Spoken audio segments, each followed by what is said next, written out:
गणेश जी को हम सभी प्रथम पूज्य कहते हैं क्योंकि हर जगह शुभ कार्य आरंभ उनकी पूजा के बिना अधूरा है। पर क्या आप जानते हैं कि भगवान विष्णु और भगवान शिव ने जैसे लोक कल्याण के लिए अवतार लिए, वैसे गणेश जी ने भी यह अवतार लिया था। इस अवतार में वे द्वापर युग में माँ पार्वती से प्रकट हुए, पर उनका लालन पालन महर्षि पराशर ने किया था। सिंदूरासुर को मारने के लिए उत्पन्न हुए उनके इस अवतार को आइए पुराणों की कथा से जानते हैं।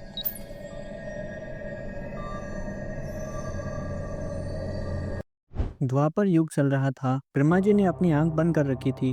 उसी समय भगवान शिव ब्रह्मलोक में पधारे। तब उनकी नींद खुली और उन्होंने उबासी ली। तभी उनके मुख से एक भयंकर पुरुष प्रकट हो गया। वह पुरुष लाल वर्ण का था। उसके शरीर से सुगंध निकलकर वातावरण को सुरभित बना रही थी। उसको अपने सामने अचानक खड़ा हुआ देखकर ब्रह्मा जी ने उससे कहा, तुम कौन हो?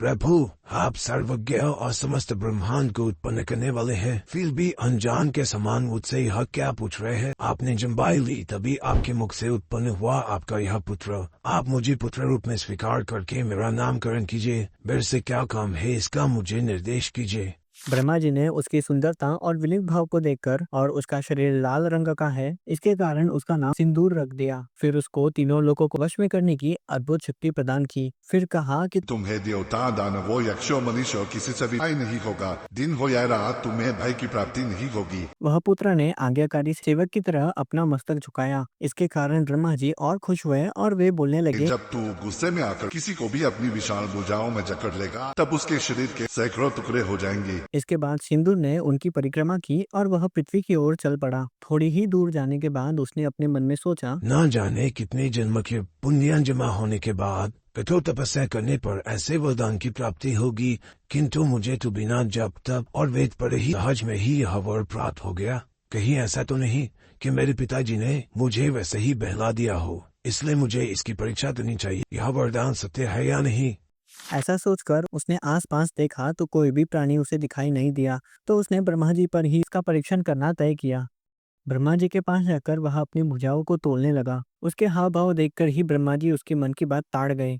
इसलिए भय के कारण वह दूर जाकर बोले, कहो पुत्र, लौट कैसे आए? पिताजी, मैं आपकी वर की परीक्षा करना चाहता हूँ। जब मुझे कहीं भी कोई दिखाई न दिया तो यहाँ आना ही उचित प्रतीत हुआ। मैंने तेरी सुंदरता देखकर ही मोह में पड़कर यह वरदान दिया था। मुझे तेरी इस कुटिलता और दुष्टता का भान नहीं था कि तू मेरे वरदान का परीक्षण मुझ पर ही करेगा। इसलिए अब तू असुर भाव को प्राप्त होगा। तुझे मारने के लिए गजानन भगवान अवतार लेंगे। शाप सुनकर अट्टहास करता हुआ सिंदूर उनकी ओर झपटा। वे भागने लगे। पीछे पीछे असुर भी दौड़ पड़ा। वे भागते भागते वैकुंठ धाम जा पहुंचे। भगवान विष्णु उनके पास गए और उन्होंने कहा, विधाता, आप इतने डरे हुए क्यों हैं? प्रभु, मेरी आंख लग गई थी,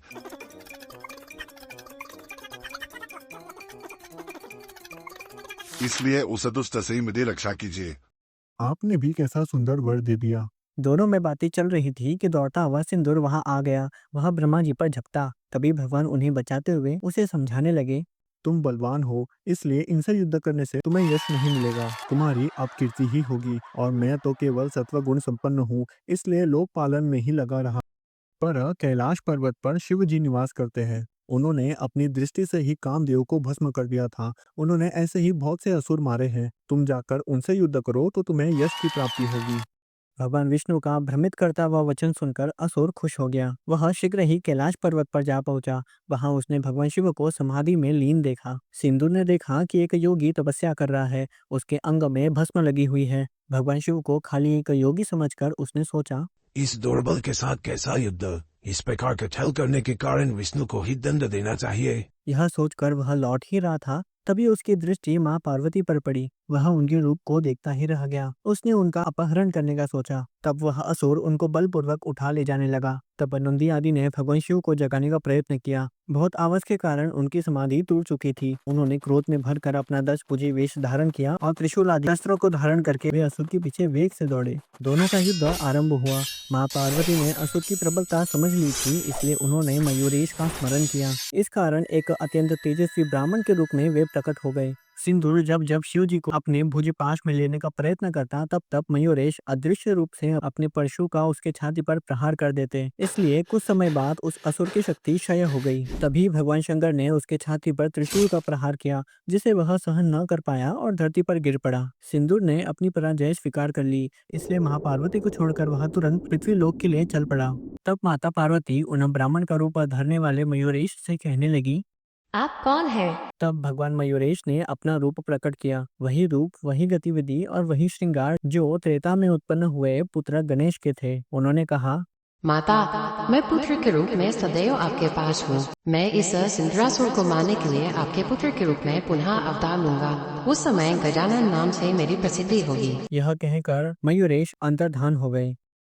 कैलाश से चलकर वह असुर पृथ्वी लोक में गरजता हुआ घूमने लगा। उसने अनेक प्रकार के शस्त्र एकत्र कर लिए थे। उसकी शक्ति दिनों दिन बढ़ती जा रही थी, इसलिए उसने पृथ्वी पर दिग्विजय का निश्चय किया।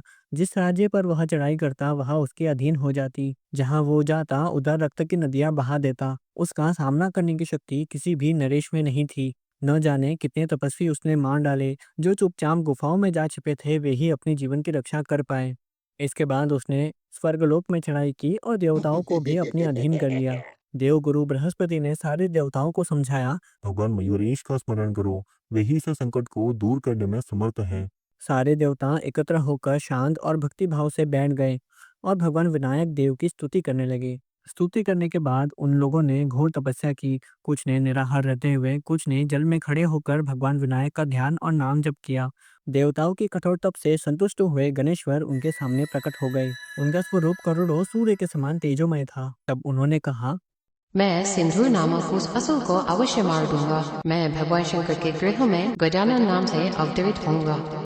कुछ काल के बाद गर्मी के कारण माँ पार्वती ने एक सुंदर वन में अपने सखियों के साथ ठहरना स्वीकार किया। इसलिए शिवगण ने वहां एक और सुंदर मंडप का निर्माण किया और शिवजी ने अपने 1 करोड़ गणों को वहां छोड़कर कैलाश पर जाकर समाधि में लीन हो गए। उस वन में कुछ समय बिताने के बाद माँ पार्वती के सामने एक परम तत्व प्रकट हो गया। वे स्वयं भगवान गणेश ही थे। वह तेजोमय तत्व ने कहा, माता, मैं वही हूँ जिसके पुनः दर्शन की कामना आपने की थी और मैंने द्वापर में प्रकट होने का वचन दिया था। गणेश, गणेश्वर, जगतपति, मयूरेश, विनायक, गजानन आदि मेरे ही नाम है। मैं ही तेजस्वी ब्राह्मण के रूप में सिंद्रासुर से आपको बचाया था। मैं भक्तों की अभिलाषा पूर्ण करता हुआ राजा वरण्य को वरदान प्रदान करूंगा। वह राजा मेरा परम भक्त है। राजा रानी दोनों दंपति ने 12 वर्ष तक तपस्या करके मुझे पुत्र के रूप में प्राप्त करने का वर पाया था, जिसके फलस्वरूप उस रानी ने अभी एक पुत्र उत्पन्न किया है, जिसे राक्षसी उठा ले गई है। इस कारण रानी मूर्छित पड़ी है और पुत्र के कारण प्राण त्याग देगी। इसलिए आप मुझे अभी उस रानी के पास पहुंचा दीजिए।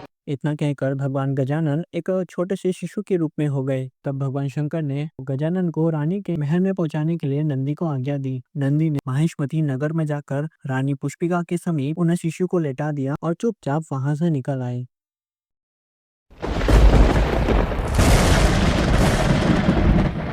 दोस्तों, अगर आपको यह वीडियो पसंद आया हो तो इसे लाइक करें, शेयर करें और इसे सब्सक्राइब करना ना भूलना। आज के लिए इतना ही। मिलते हैं अगली वीडियो में अगली कहानी के साथ। हर हर महादेव। निर्मलभासितशोभितलिङ्गं जन्मज दुःखविनाशकलिङ्गं तत्प्रणमामि सदा शिवलिङ्गम्।